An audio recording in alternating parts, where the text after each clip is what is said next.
अस्सलामुअलैकुम, कैसे हैं आप सब। उम्मीद करती हूँ आप सब ठीक होंगे।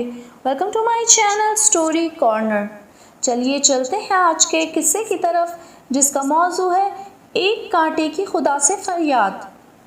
हज़रत मौलाना जलालुद्दीन रूमी रहमतुल्लाह अलैह फरमाते हैं कि एक कांटा रोते हुए अल्लाह ताला से कह रहा था कि मैंने सुलैमान की ज़बान से सुना है कि आपका नाम सत्तारुल अय्यूब है, यानी ऐबों को छुपाने वाला, लेकिन आपने मुझे तो कांटा बनाया है, मेरा ऐब कौन छुपाएगा।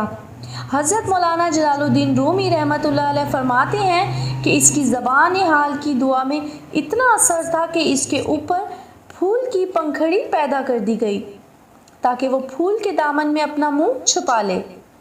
देखिए, गुलाब के फूल के नीचे कांटे होते हैं या नहीं, मगर बागबान इन कांटों को बाग से नहीं निकालता। बाग से सिर्फ वो कांटे निकाले जाते हैं जो खालिस कांटे हों, जिन्होंने किसी फूल के दामन में पनाह नहीं ली।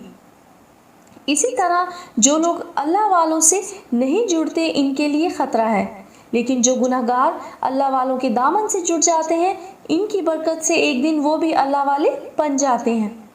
दुनिया के कांटे तो फूलों के दामन में कांटे ही रहते हैं, लेकिन अल्लाह वाले ऐसे फूल हैं कि इनकी सोबत में रहने वाले कांटे भी फूल बन जाते हैं।